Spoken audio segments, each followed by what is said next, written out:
Story begins in Brooklyn, New York, where she was born in February of 1952, the only daughter in a family of four, born to V. Virginia Cleary and her husband, Robert. She came of age in the turbulent 60s, a controversial decade, marred in the assassinations of three major public figures: John F. Kennedy, his brother, Robert F. Kennedy, and civil rights leader, Martin Luther King. Other issues included women's liberation, the sexual revolution, the hippie culture, civil rights, and a nation divided by what many considered a senseless war, the Vietnam War. It was a time when a young generation rebelled and lost its innocence. Virginia was also born in Brooklyn in 1922 into a strict Italian Catholic family that consisted of 12 siblings, 10 girls and 2 boys. Virginia came of age in another troubling time for America, the Great Depression. It was the 30s, a decade of rampant unemployment, crippling poverty, and broken spirits. In spite of all the adversity, Virginia flourished, attending and graduating nursing school as a number of her sisters before her. She immediately enlisted in the U.S. Navy and came on as a lieutenant and served as a Navy nurse in the elite Wave Corps during World War II.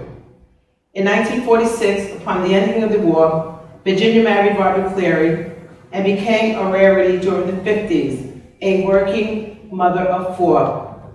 As a young woman, she secretly yearned to be an entertainer and often played the honky-tonk piano, and was also fond of tap dancing, complete with top hat and tails.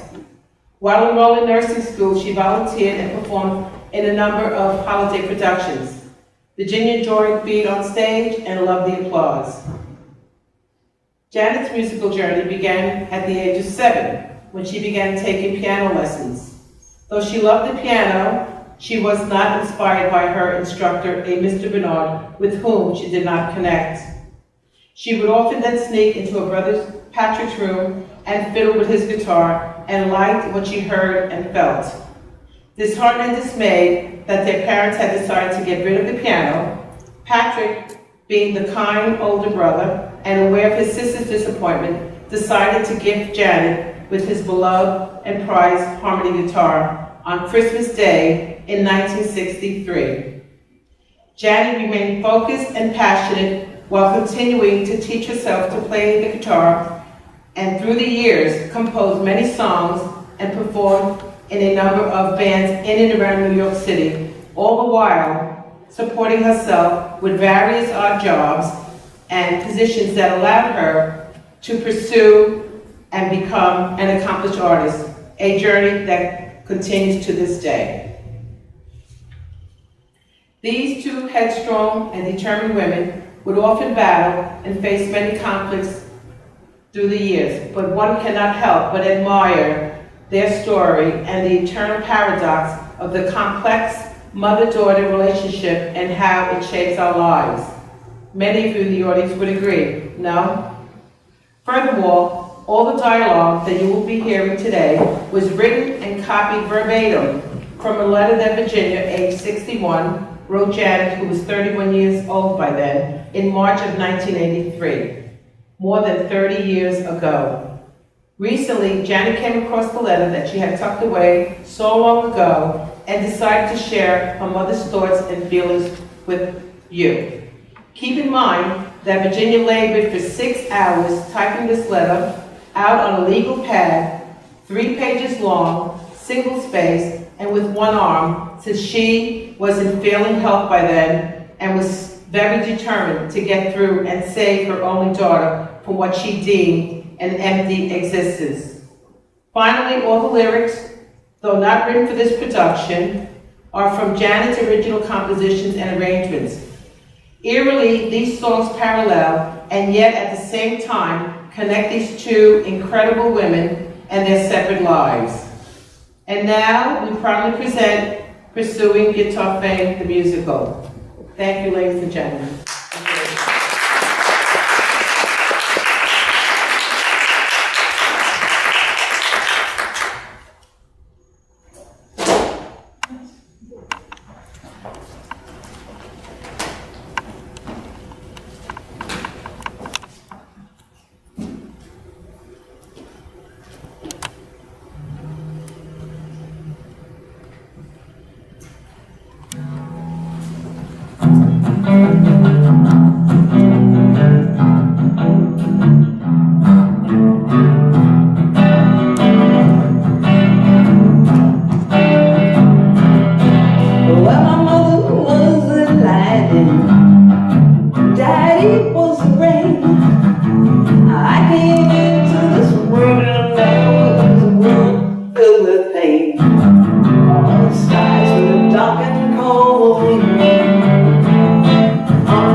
Your older brother is having and its projected effect on his family, himself, and on us. Like you, it took some time before he could accept the fact that his behavior set his feet on a course of self-destruct. With a great deal of courage, introspection, admittance and willpower, and growing maturity, he's making a fairly successful recovery of his physical, emotional, and social well-being. And in doing so, has brought untold happiness to all of us and himself. Janet, how in heaven's name do I address your problem? What problem? Your Peter Pan syndrome.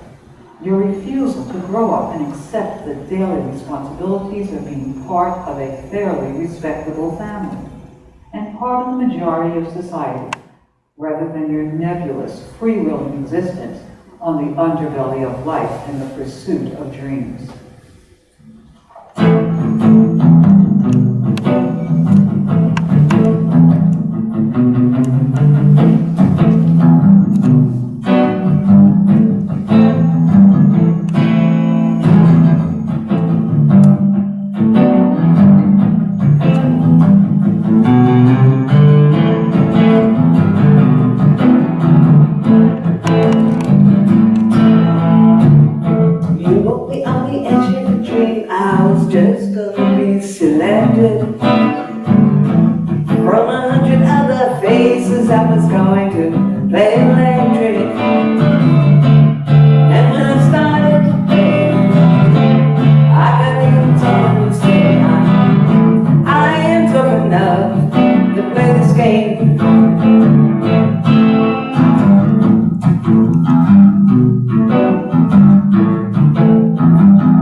guitar. I sing a solo, I can't go wrong. You know the song can take me far. On the cold and the rain, baby, I'm not insane. I am tough enough to play this game. Yeah, I'm tough enough, I can play this game. You know I'm tough enough, I can do the stuff. Yeah, I'm tough enough, I can play the clubs. You know I'm tough enough, yeah, yeah, yeah. I'm tough enough. Yeah, yeah, I'm tough enough. You said last night that perhaps you would have arrived if you had some encouragement from me. You've had encouragement and acceptance since age 16. That's 15 years that we sat back and watched life pass you by. No, Janet, don't lay the blame of your failure to connect on us. Speaking for myself now, it took a heck of a lot of love and stamina for me to stay on the sideline and watch the person I love so dearly keep running up against a brick wall.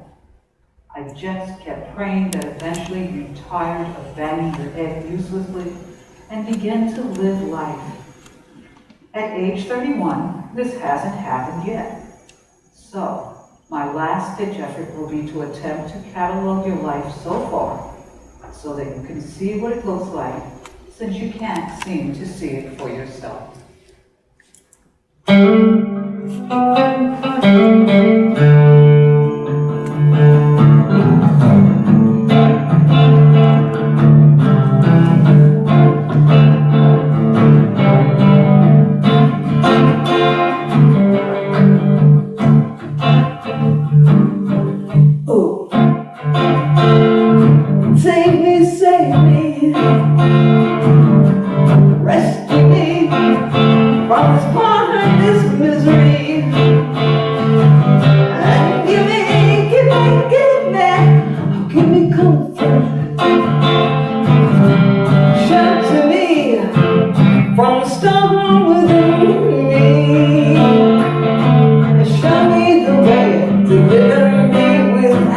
I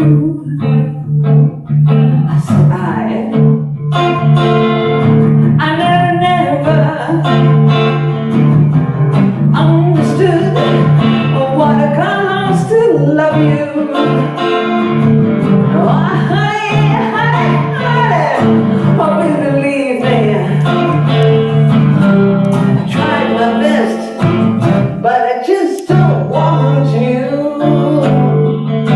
It's part of the price. I don't expect your forgiveness. Don't ask me to stay with you. I just can't fake it. No, I can't take it no more. I can't fake it, shake it, bake it, and you can't take it no more.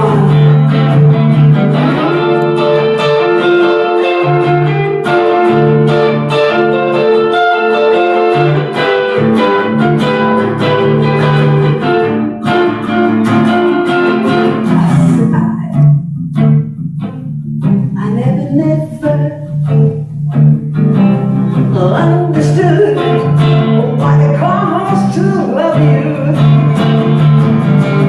Honey, hope you believe me. I tried my best, but I just don't want you.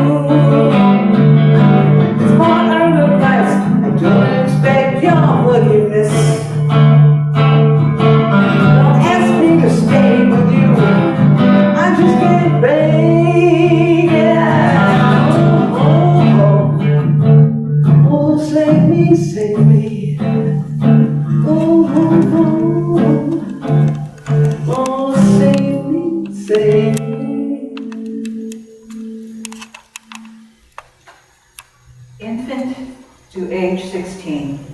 Play, school, friends, sports, dances, dates, normal family life.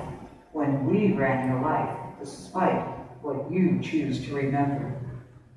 Age 17, Independence Day. You ran away with flaky kids to Boston and turned your back on your Catholic upbringing to attach yourself to a spaced-out, cultish religious group who wound up being a threat to you. My love for you made me pull you back. Age 18, moved out, living in squalor again with flaky friends, sleeping on the floor in filth, liberated, going from one apartment to another, pursuing guitar fame. Age 19 to 20, Staten Island Community College. You valiantly pick up the banner of integration by trying to heroically become the white sacrificial lamb by attempting to enter into a quickie marriage to Hans, who proved his point by marrying another white girl a couple of weeks after we interceded with love, and whose marriage to her was short-lived, as it would have been for you, pursuing guitar fame.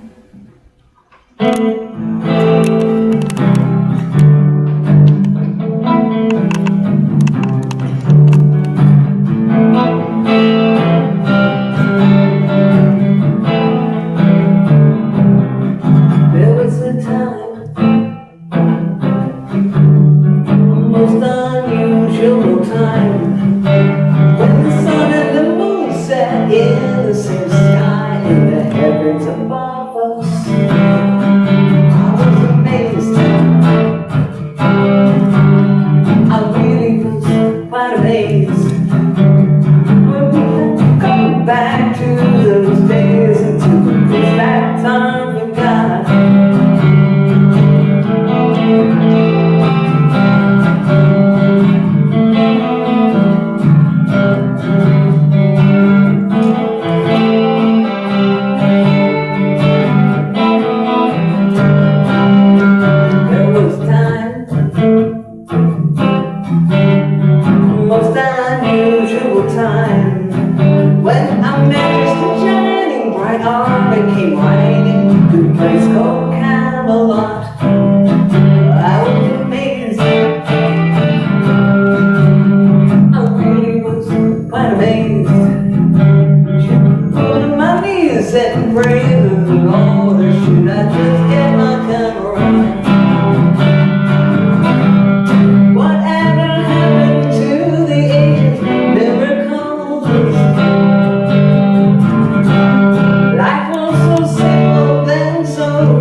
now I'm not that naive.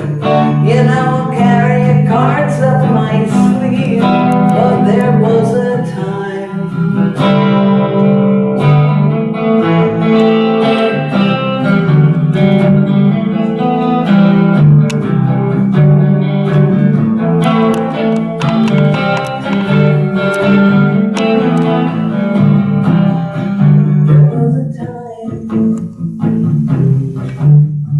Most unusual time when the sun and the moon sat in the same sky in the heavens above us. I was amazed. I really was quite amazed. Should I fall on my knees and pray to the Lord, or should I just get my camera? There was a time. Oh, there was a time. There was a time. Age 21. College dropout.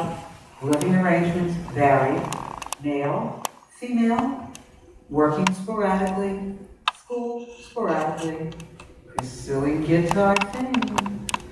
IUD installed. Age 22 to 23. Living arrangements, Brian. Working sporadically, pursuing guitar fame, and Brian. Age 24. Happy day. You announce wedding plans with Brian. Finally, a glimmer of normalcy. Short-lived, very. 3 months later, it's over. You're losing your life, hemorrhaging away the little child that might have been the best thing that you could have had to bring stability to your seesaw existence. Marriage over? He blames you. You blame him. No finality to this saga yet. No divorce. Why? What are you trying to prove? Do you love him? Do you wish him back? Or is this your way of keeping him from marrying anyone else? If so, why?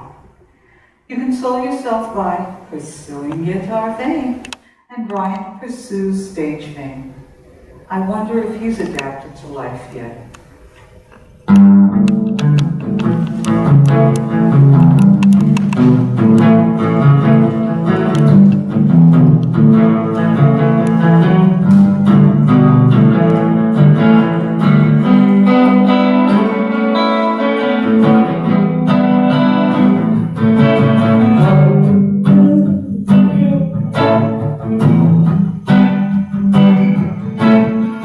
I've been watching you through the window every time you close the door.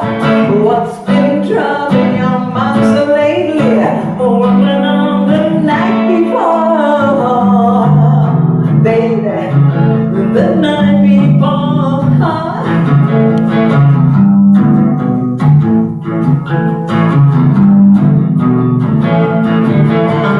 Give me a reason for your discomfort. Don't you see I do my best for you? I would like to ease your misery. But would you try to talk to me? Oh, talk to me, baby, talk to me. Come on and talk to me, baby, talk to me. Could this be the end of romance for you and for me? And if it's so, please let me know. I can't stand the wait, I can't stand the cold. It's cold, so very cold. You're so cold, baby, you're so cold.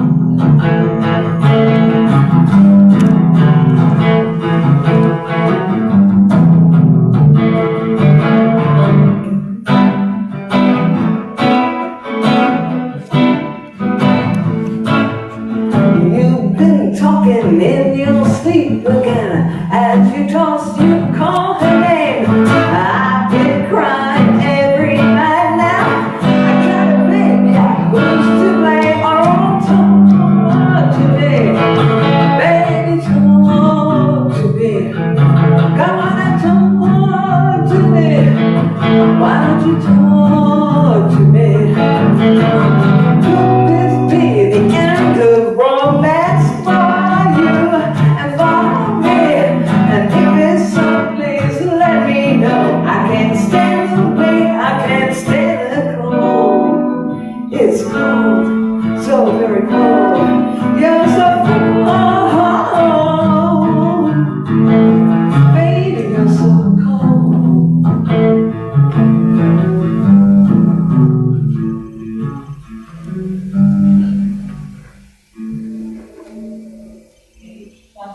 to 25. New plans, new life, new restaurant, new friends. Looks good. Like your marriage, short-lived. Why? Pursuing guitar fame.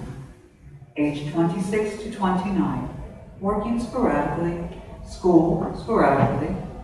Relationships sporadic and experimental. Still pursuing guitar fame. Making an honest and moral living as a waitress here, there, and everywhere. Announces sexual preference. Joins Robert's group, doing well, but leaves because too demanding for your free spirit. Pursues guitar fame solo.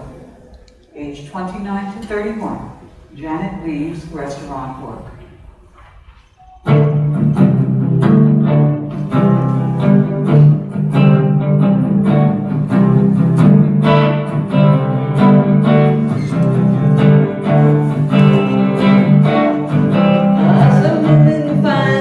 Treasure, they find it in diamonds and mink.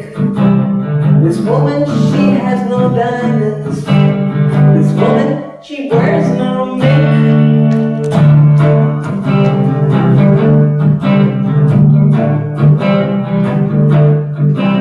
Some women, they have it easy. Most women, they break their back. This woman works a very day just to keep things on track.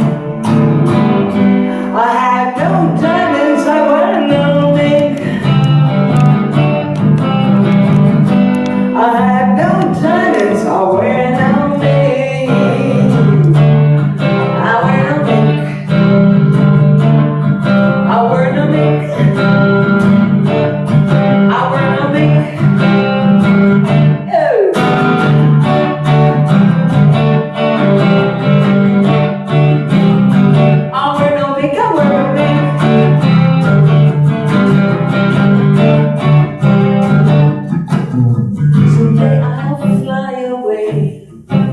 I wanna go to Amsterdam, find my hidden treasure. I'm getting so much pleasure. I'm playing the music man. Oh, I'll be playing this music man. Oh, I'll be playing this music man.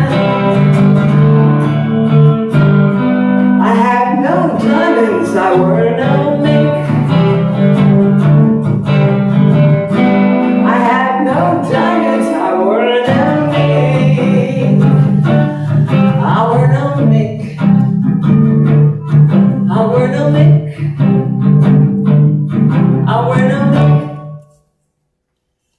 Question arises, how is Janet supporting herself? Answer is possible, her girlfriend supports her. She's on call, she's dealing.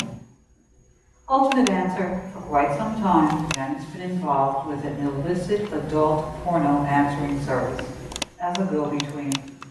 Doesn't see any immorality in this. I see it as procuring, pimping. Dictionary definition, procure, pimp, banter.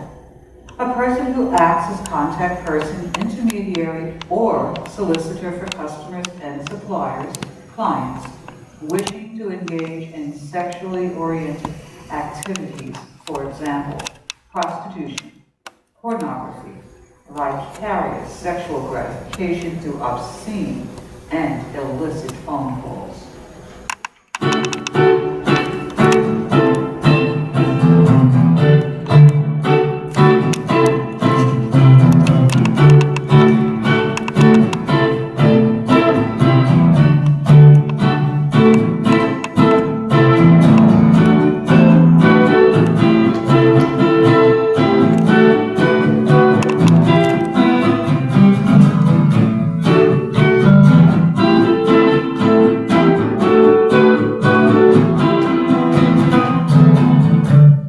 I don't know why that girl just doesn't go away. She's just a child, a virgin when it comes to loving you. I'm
pops. Come and every pussy you need. One more.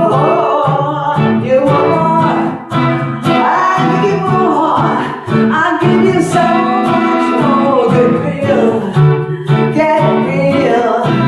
I'll give you more and more and more and more. I'll give you more and more and more and more. I'll give you more and more and more and more. I'll give you more and more and more and more.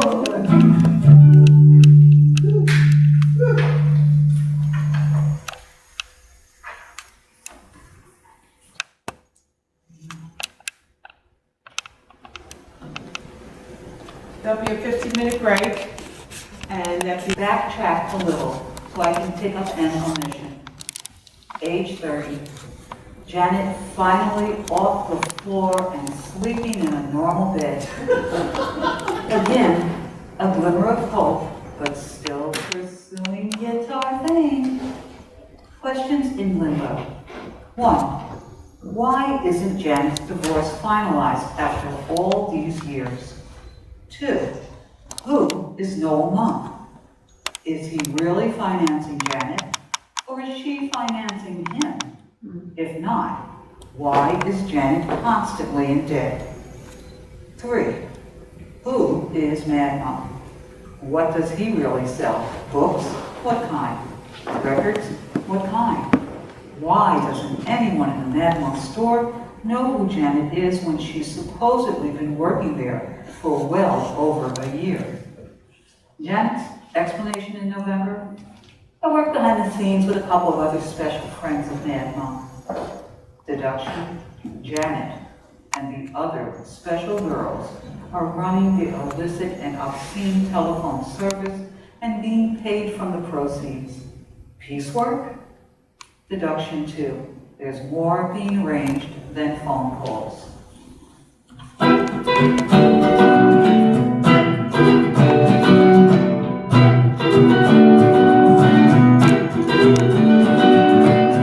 There was once a young girl who dreamed of ways to change the world. She planted seeds for trees to grow. She plows the earth not to grow.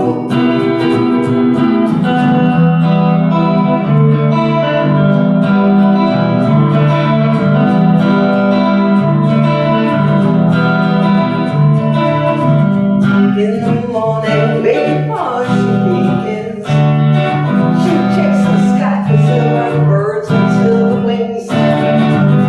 Never leaves the house until the soldiers all are gone. Wonders where she finds this strength to carry on. In the evening, before she goes to sleep, gets down on her knees and prays the Lord her soul keep. Maybe tomorrow there'll be a better way. She's just happy she's made it this day. She's made it through this day. Oh yeah. Oh, oh, oh, oh. She's made it through the day. Day, day, day, another day.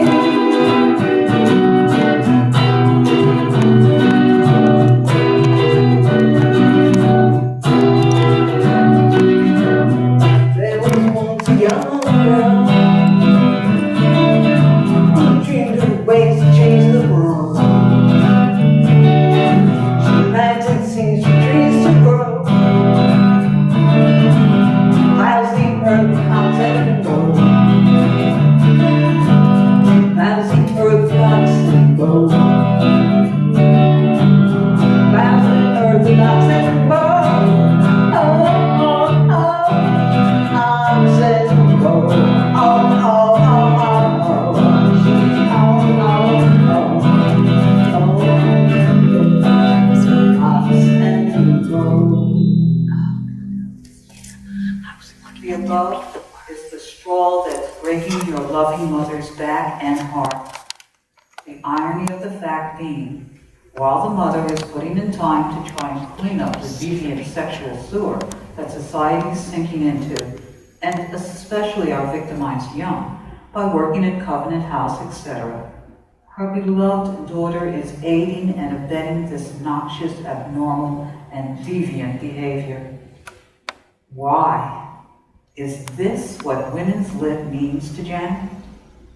All she has to do is read where her life has gone from age 17 to 31, and maybe the light will finally dawn that rather than liberating her, her adopted lifestyle has enslaved her in a probably futile pursuit of a childish dream, and ensnared her in having to live on the fringes of society with the other twilight people, who are as aimless and irresponsible except to themselves as she is.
Disappointed daughter, you've not chosen the right and healthy way to deal with all your traumas of the past 15 years.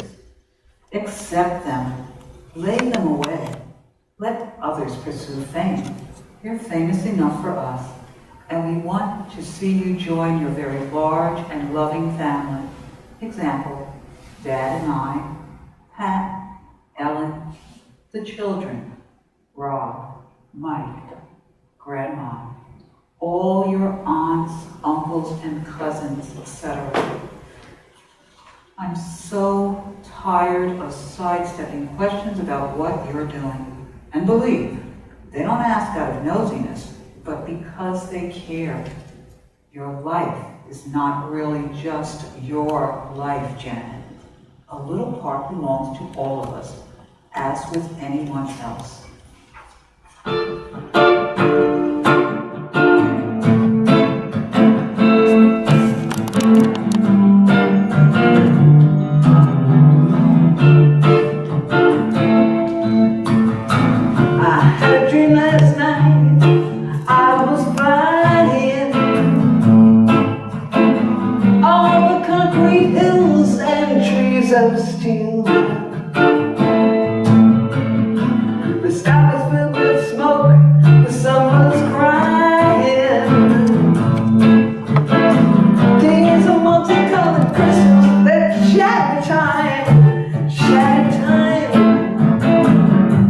And if I fly too close to the sun, my wings will melt and come undone. Lucky for me, it's like a dream.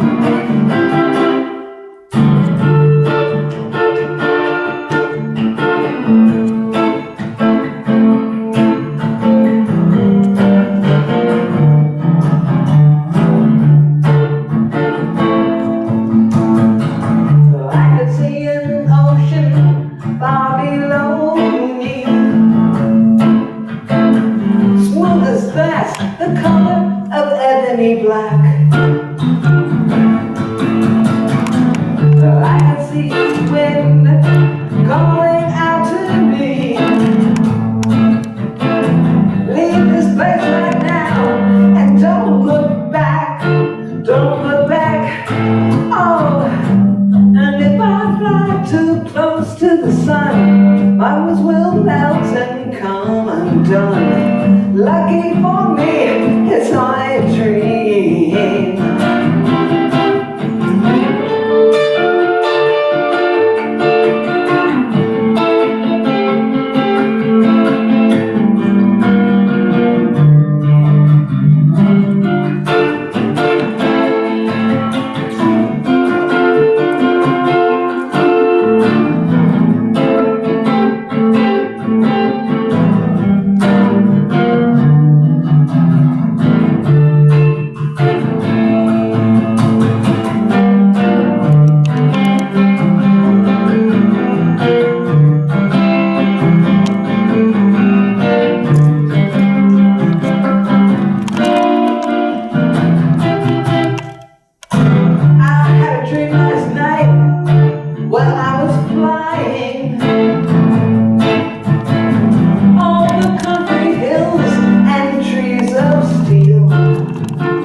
Lucky for me, it's only a dream.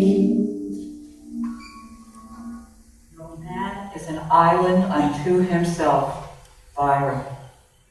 Who you bed down with at night, you get up with in the morning. Grandma. Coarser, but just as poignant. Summation of what your pursuit of guitar fame cost you. 1. Your education. 2. A viable career. 3. Your husband. 4. Your child, and probably future children. 5. Your restaurant. 6. Your old straight friends and your dates and dancing and sports, etc. 7. Your closeness to Patrick. 8. Your closeness to the rest of us. Sometimes close, but only on your terms. 9. Your bank account and your security. 10. Your chance to work with Dad. 11. My respect with your latest venture. At this point, Janet, I can't accept any more of this, and I can't support, encourage, or whatever you want to call it, your self-defeating pursuit of frivolous fame. If you don't take hold of your life and turn it around for your sake, Janet, then I'm asking you to do it for mine. The stress that you're causing me is not very conducive to my well-being. Therefore, because I love life and hoping this will help you arrive at your decision, I'm issuing an ultimatum. Shape up or ship out. Navy parlance, which means the time has come for you to conform to a normal and moral and healthier lifestyle.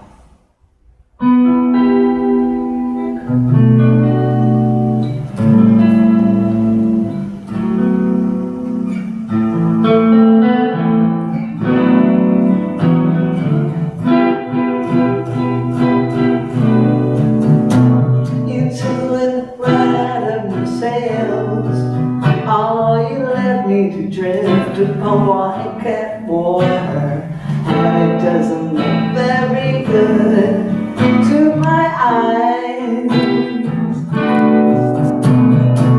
And it wouldn't hurt anymore if I tried my best now not to think about you, but I miss the lights of your shores, of your shores.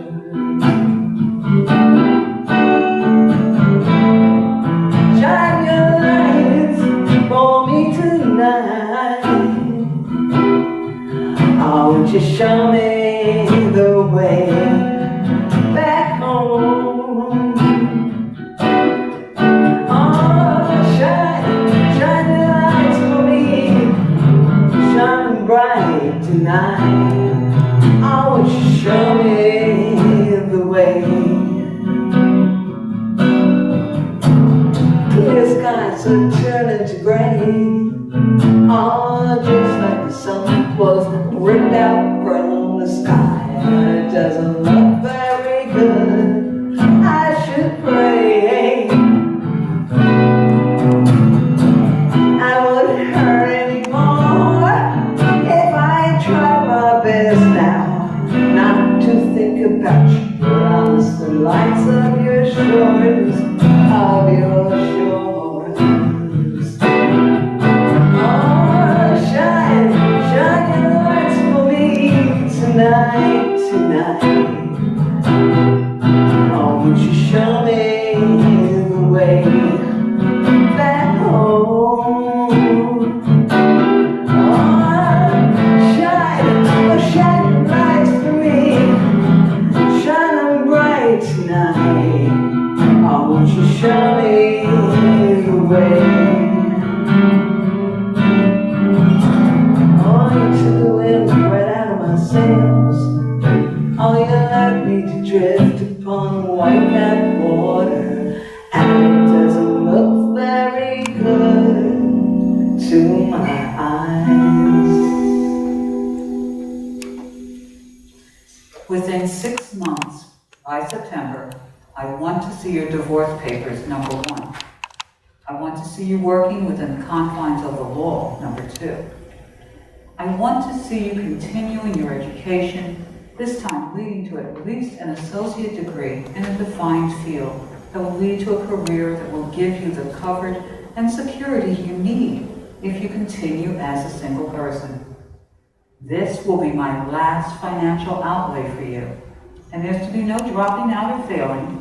You can succeed if you want to. I now have to say, right, the most difficult thing that a loving parent ever had to do in an effort to save a child. These expectations that I've listed will be done by September 1983, or you'll be disowned by me.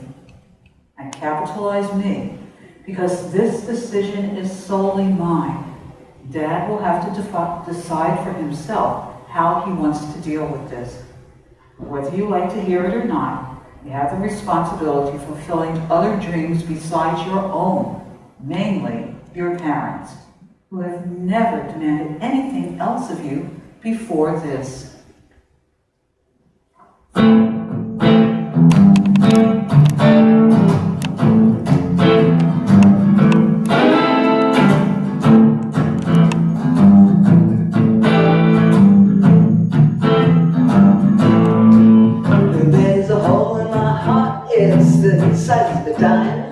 It gets so hard to breathe and I don't have much time. There is a hole in my heart and tears in my dreams. It never comes easy, it's not what it seems. And so I keep hanging on to your arm. I hope I give my time to remind see me through. I understand that I'm a sensitive kind. I got too much feelings that you're blind. My picture around me and things I should see. Really like to guide me. I know I can bring out so I keep hanging on to you. Yeah, I hope my girl, my doctor, yours to be true.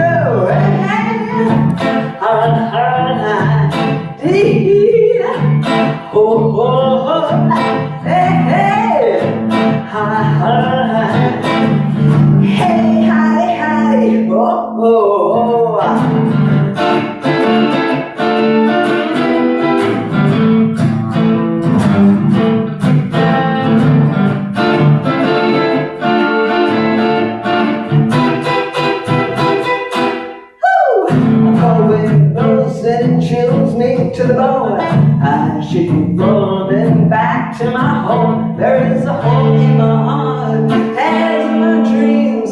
It never comes easy, it's not what it seems like. And so I keep hanging on to you. You're on my hope, like you're my doctor. I know you'll see me through. Hey, ha ha, dee, oh, oh, oh, hey, hey, ha ha. Hey, hi, hi, oh, oh, oh.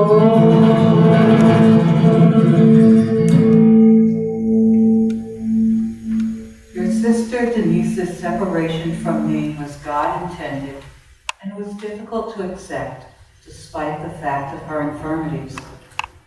Your self-inflicted separation from me, if it should come to pass, will cause me to grieve for the rest of my life.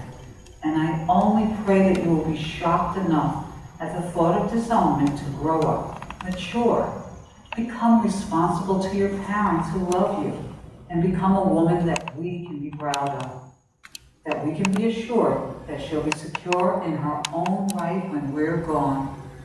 Only you have denied us that assurance. The boys are all settled.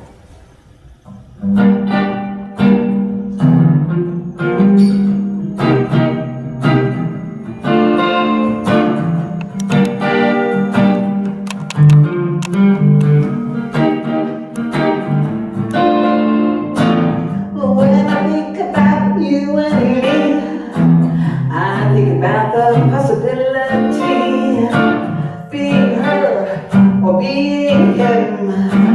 Hold on a second, I might not have been a boy. We could have been somebody else. Oh boy, oh, we do it again and again and again and again. Like we born a little flicker of light, a candle burning all through the rain. Nothing's wrong, if nothing's right. It makes a difference, it's all the same, oh boy. Oh, we could have been somebody else now. Oh boy. Oh, we do it again and again and again and again.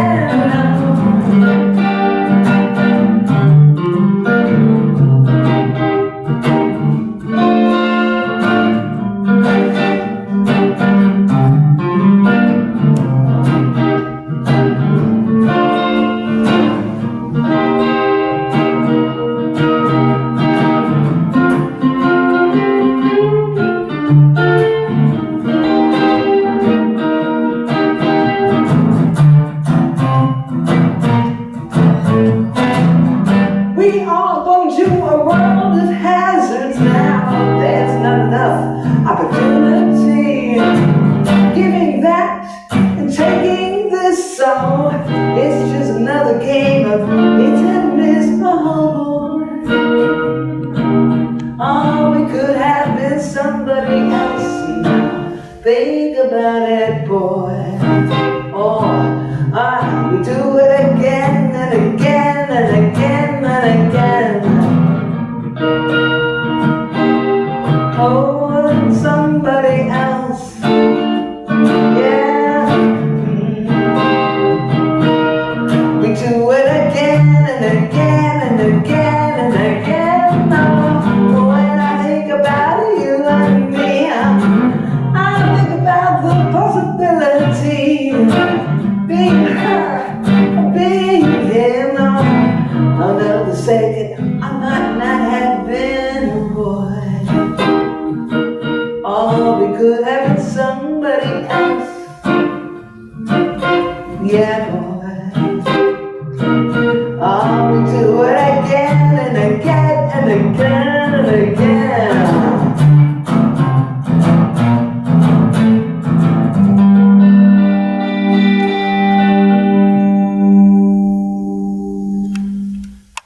I mean anything to you, Janet, please don't look upon this discussion as an empty threat. If September's expectations aren't met, Then a codicil will be added to my will that will divide my personal estate into 3 shares rather than 4. In the meantime, please be my daughter Janet, as you have been, and call me, visit me, talk to me. No flowers needed, just love. Always, Mom. P.S. I've been writing this letter since 8 a.m. It's now 2 p.m. The blots are tears. I'm sure some of yours will join mine.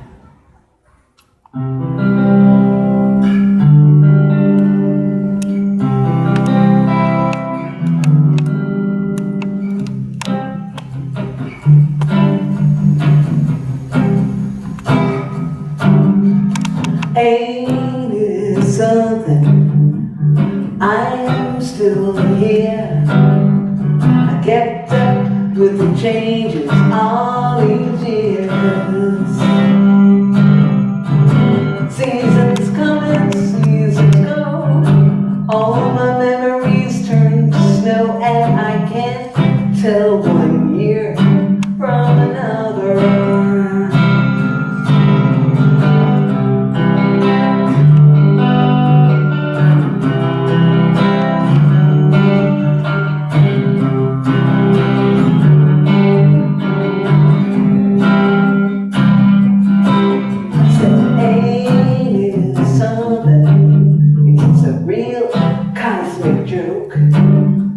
The way I stop from going up in smoke.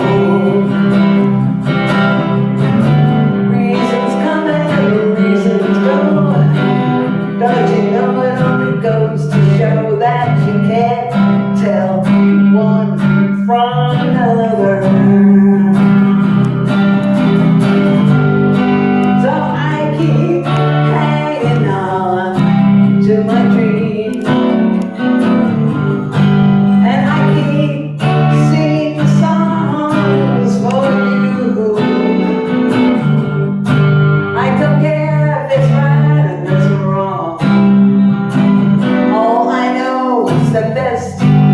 Damn thing that I do. Ooh. Ain't it something? The best damn thing I do. Oh yeah, ain't it something? Oh, I keep pushing. I'm pushing down my fears.